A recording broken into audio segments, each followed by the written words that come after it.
Hey, welcome to this episode of Across the Border. My name is Mawada. And my name is Mace. And we are sick and tired of this world. basically.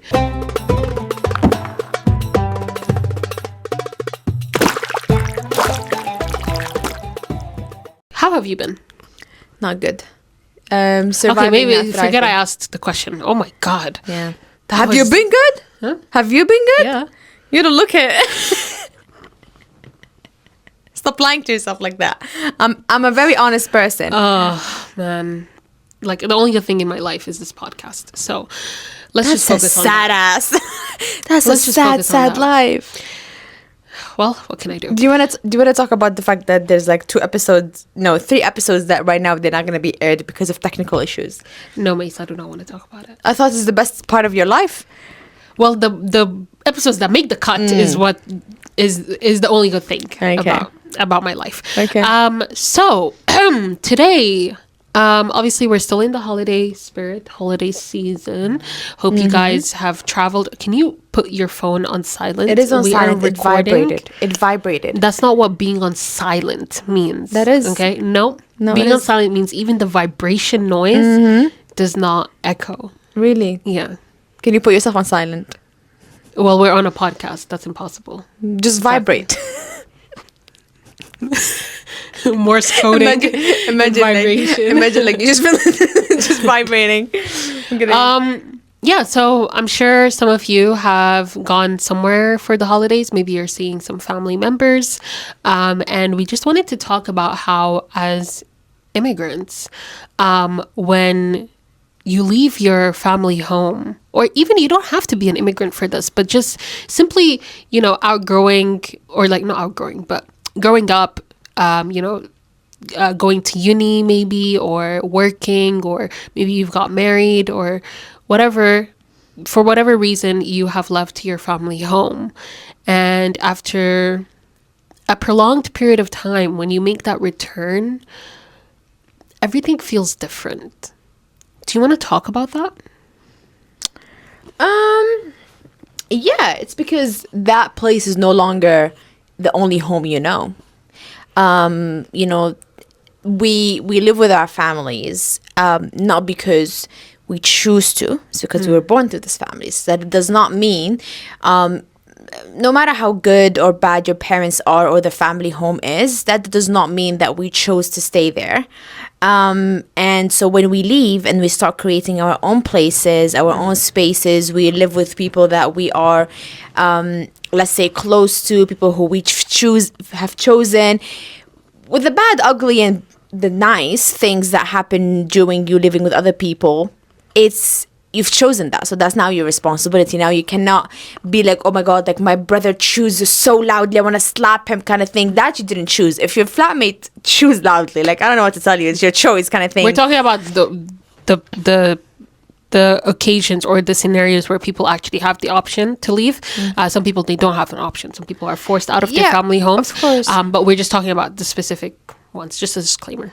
Yeah, and obviously, like, even if you are forced to leave your parents' house, I feel like there is something to be said about the fact that even if you were forced to leave, that does not mean that you chose to stay, because we were just born into those houses. We never chose to be born to our parents or be born to that household. So you can still be forced to leave, but that does not mean when you stayed, it was by choice per se, because if you were underage, right? And then obviously you were 18 and you were kicked out.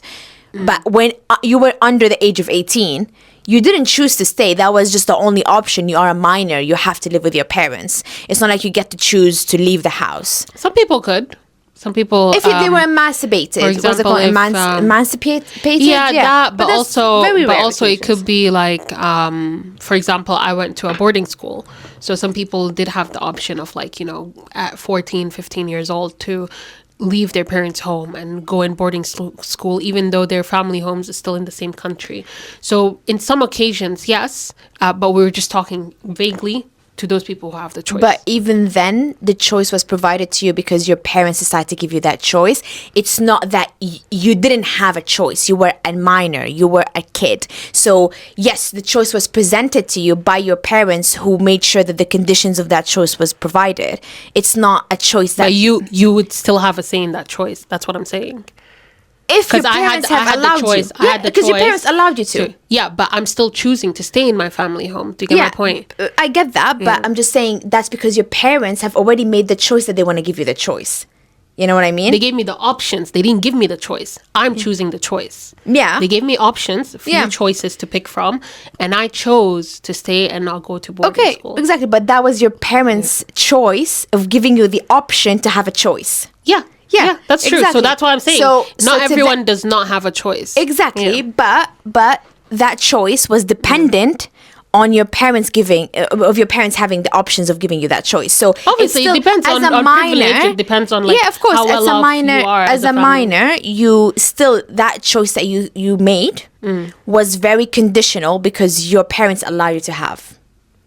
I mean, I get what you're saying. Yeah. But I just don't agree that, sometimes, like, even that choice that you're making is not a choice. That's what I don't...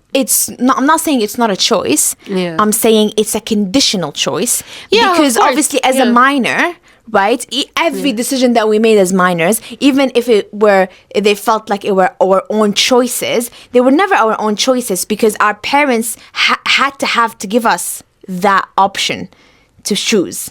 Otherwise, we would have not been able to choose. If your parents were like, okay, most parents are like that, by the way, as a minor, they're not going to ask you if you want to go to boarding school or not. If they see it fitting, they will send you to boarding school. That's how most of the time works. Yeah, that's how most of the time works. So what I'm saying is, I'm just saying to those people, because so many people have different lifestyles, different way of growing up. So I was just we're only talking about those people who had a choice, not those people who did not have a choice. That was the only disclaimer I was going to make. But yeah, continue. Yeah, so for people who have the choice to leave home, when you go back home, it feels like, like there's a lot of things that when you have your own, for example, house, when you have your own room, you are 100% control of your life. But when you go back to your parents' house, now your parents are the rule makers.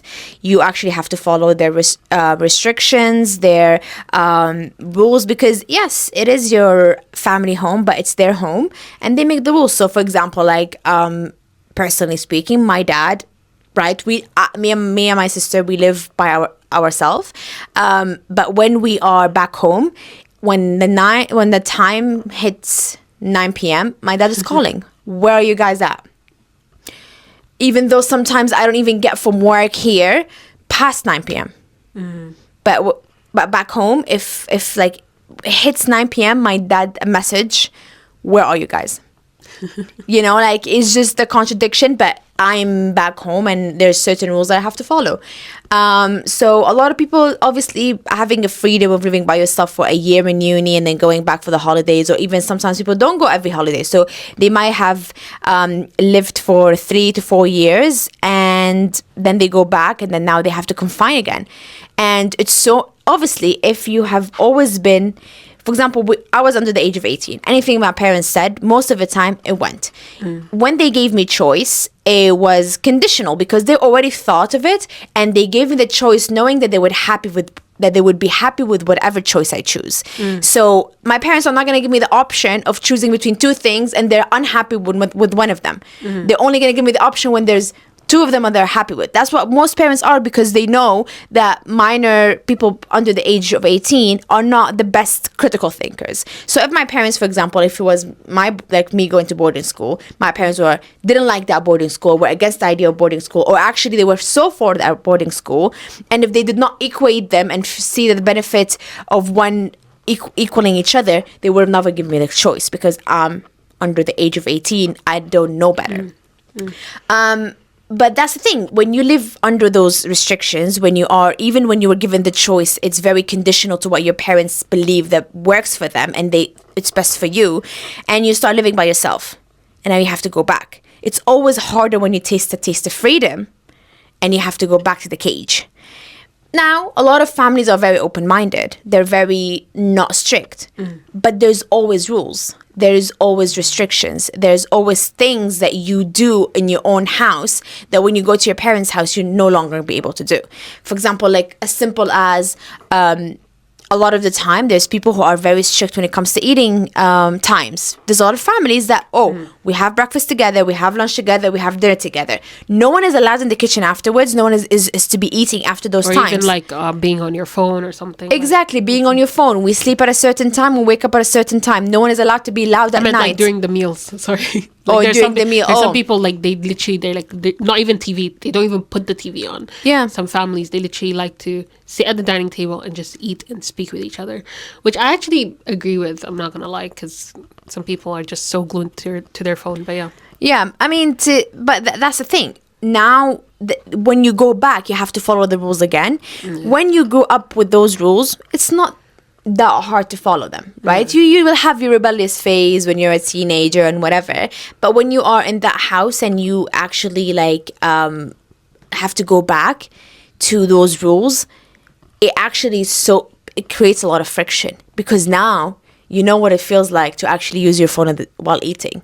You know what it feels like to stay up at night and just like do like whatever you want, be as loud as possible, right? Because you don't have anyone in your house. Now, for example, you know what it feels like to, let's say, if you're the kind of person who wants to leave dishes in the sink before, like, you know, your mom would never allow you to leave dishes in the sink kind of thing. Like, and now you can do that at home. But now when you go back home and they'll be like, your mom is screaming at you in the morning because you didn't do the dishes. Yeah. You know, like those simple things that create massive friction, and people feel so restricted, and then people start hating the holidays because of it. Because now it's like, oh my God, I have to go back home and I have to tolerate this person because, you know, he chews out loud. And I have to tolerate this person because he has anger issues. I have to tolerate my mom because she's so strict and she has OCD. And I have to... It's just, it becomes... Also privacy as well. Privacy, sometimes you want your own alone time. Yeah. It becomes that every single person is... what is it called? Every single person's little quirks or things that used to annoy you a little bit, now they stand out because it's been a while since you've actually had to go through it. No, that makes sense. For me, I feel like it's a little different because it depends on what home I'm going back to. So if I'm going back to, let's say, my home country, that's where like all my extended family is, it's so much different than if I'm going home to just my parents or my parents and my siblings. And the reason why is because I feel like my family is very weird in a sense that it's we do have rules, but in a sense it's not like these rules are like, oh, I have to abide by them. Like obviously you have the basic rules of like, you know, make sure that you clean after yourself, make sure that, you know, we communicate with each other and all of that. But there are some rules in some families that is like, you know, set in stone. Like for example, having a curfew, which you kind of echoed on. We don't really have a curfew like in my household, which is very odd. I'm not gonna lie. Like sometimes I would be like 13, 14 coming home at 2 a.m, you know, and my parents would be fine with it as long as like obviously they know who I was out with and, you know, if someone's dropping me off or if they're dropping me off. And but see, that's a rule as well. They need to know this kind of things, right? Like that's, they just need to know like who's dropping me off. Yeah, so that's something that you don't have to deal with when you're by yourself. You don't have to tell anybody. But I do that with my siblings as well and everything. So that could be a rule in itself, like you said. But I'm saying in terms of like the rule of having a curfew, it's not like my family's weird in the sense where like there's some rules where most families may have, but my family doesn't really. Like even for example, I know a lot of families, they don't like sleepovers. And with mine, they're fine with it. But also there's still a bit of rule in it where it's like, it needs to be someone you know. Like you need to know that person, which is obvious. Like obviously I wouldn't go to a sleepover for someone I don't know. But yeah, I would say like those kind of things. What else was I gonna say? And then in terms of like having the choice, I feel like sometimes they're conditional, like you said, but sometimes they're not. So for example, if I was to have a choice in something or have a say in something, my parents would sometimes be very against it. So it's not like they're giving me a choice that they would both be happy with. It's more so that they're actually against this idea but I need to basically go out of my way to prove that, okay, this idea is good for me. So it's a matter of me proving that that choice is something that I want to make in my life. And most of the time, they pass it. They say, okay. But sometimes it's a hard no, which every family is like that. So I would say, like, when I go back to my household where it's just my immediate family, I feel like for the most part, I don't feel a huge sense of restriction, but I do see like a big difference in the environment I'm in. So it's not necessarily the people I'm with, it's more so the environment. So for example, if I'm in a different country, like obviously because of the environment, I'm conditioned to restrict myself. So for example, if I was in Sudan, I can't go out at 8. I cannot. As a woman, as a girl, I can't go out by myself. So it's not that it's like family conditions that are set in stone. It's more so the environment. And then with my extended family, there are rules upon rules. Like as a woman, you stay in the kitchen 70% of the day. That's just how it is. That's just how it is.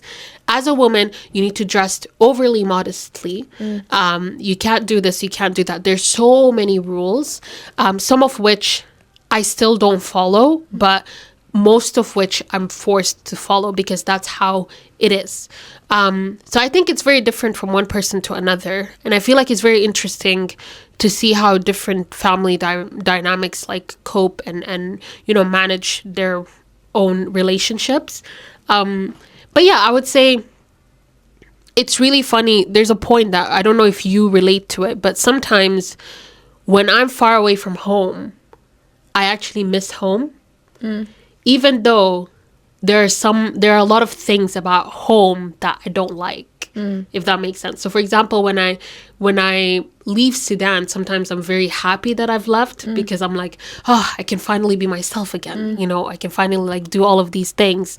And then let's say a year, 2 years pass and I'm like, I actually miss Sudan, and it's like you start longing for something that, granted, it might not be the best experience, but you're still longing for it. And it's like, I still don't know why. Do you get my point? Do you long for it or do you long for the idea of it?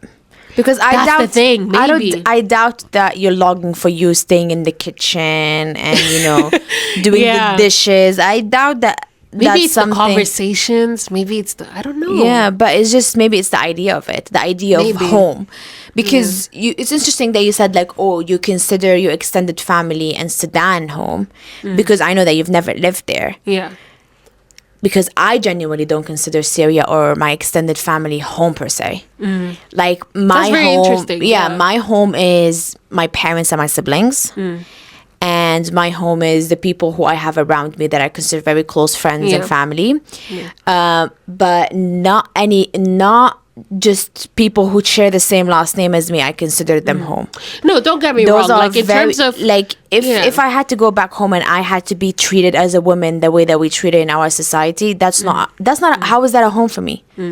That's jail. I think the reason why I say it's a home, I don't mean like in the sense of what I perceive as home. I just mean like, where I'm from. I'm Sudanese. Yeah. And unlike you, by the way, it's not that sounded a bit too harsh. Yeah. Like I meant like unlike yourself, like I would visit because more that was often. different.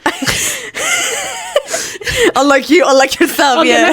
let me finish the sentence. Maybe it might make more sense. So, for example, with me, I used to visit like every year, like especially like when we met each other and everything, like I would visit Sudan a lot every year and everything. So maybe that's why I was just conditioned that, okay, that's my home, because every time we would go back to the holidays, I'd be like, I'm going back home. I'm going back to Sudan, So it's not necessarily what I perceive as home, but it's just more so where am I from? By definition, home. Yeah. But I know like with you, when you left, it's been so long since you went back. Yeah, it's been 13 years. Yeah. But then also like there is something to be said. Like some people would argue, since I lived in Syria and you never lived in Sudan, that true, yeah, it's the way you perceive it. Exactly that. It should be home to me, but it doesn't necessarily mean home to you. But I genuinely don't remember anything, and I haven't been for so long, and Yeah. I have became an adult outside of it, and I grew up. Even a teen. Exactly, Most of your teen years, Most of you my weren't teen years there. were outside, but then also it's just the idea of there's certain things that happen there. There's certain standards. There's Yeah. certain expectations, especially for women. They're very harsh sometimes, not Being gonna lie. a second-class citizen as a woman, like that's something that I cannot tolerate anymore. Yeah. Genuinely, like maybe because just like you said, you prepare yourself every single year Yeah, to go yeah. back home, and Like you every know year what. I go, so I know what the expectations are. Exactly. Like I even have like a whole wardrobe specifically for it. I have a whole I wardrobe like to meet my father with. Oh really? Oh yeah. Oh. Oh yeah. My father is the hardest. I'll say this: my extended family does not dare to say anything about the way I dress because my parents would never allow them. But my parents, however, they should let me hear about my dress code. Yeah, in terms of family, like honestly, families, it's very gray. But yeah, it's really interesting how after you like long for that thing, and then you actually, like, let's say I go back to Sudan. After 2-3 days, I'm just like, yeah, no, I want to go back. Like every time, it's like, Yeah, that's why I asked whether it's actually you longing to Sudan. I'm not talking about your family. I'm talking about your Yeah. extended family specifically yeah, like in going Sudan. back to Sudan, yeah. Is it you longing to Sudan or just longing for the idea of it? Because the idea of back home is community, good food, good gossip, good environment, light-hearted, supportive, all of these positive things. But the reality of it is so much uglier than all of that. Unfortunately, the ugly is so much more dominating than the beautiful. And and it hits you because day one, people are talking behind your back. Day one, people are talking shit about you. Day one, people don't like the way that you dress. People don't like the way that you're speaking. People don't like the way that you're laughing in public. People don't like the way that you're outside the kitchen. People don't like the way that you don't cook. People don't like the way that you have an opinion. People don't like the way that you have a hijab, the way that you have your hijab on. That's the reality of it. And that's No, it's true. and especially when you're a woman. Now, not to say that if you're a man, it's not easier. You're still gonna be judged, don't you fear? The moment you go back home, why you're not married? Why do you not make enough money? Why do you not call us enough? Why do you not send us money? Why do you not check up on us? Why do you not like us? Why do you think you're better than us? Why is your Sunnis broken? Why? Yeah, it's crazy. Like it's a lot, yeah. So for me, that's why maybe because I've lived there, I don't romanticize it as much because I've actually experienced living in that environment to the point that, like, yeah, my family is my parents and my siblings. My extended family and that entire mess of what going back home means is a scary thought. Like for me, I catastrophize it more than I romanticize it. Like if I tomorrow go for the holidays back home, you would see me packing for war. Like because that's how it's gonna be to me. Yeah, no, I found it so interesting because ever since the conflict in Sudan happened, like the genocide, there were just a few things where I was just like sometimes I would see like videos of just like the streets of Khartoum, and I'm just like, I don't know, it's like I feel like I'm losing that sense in a bit, because I know that it will never be the same because it's all destroyed.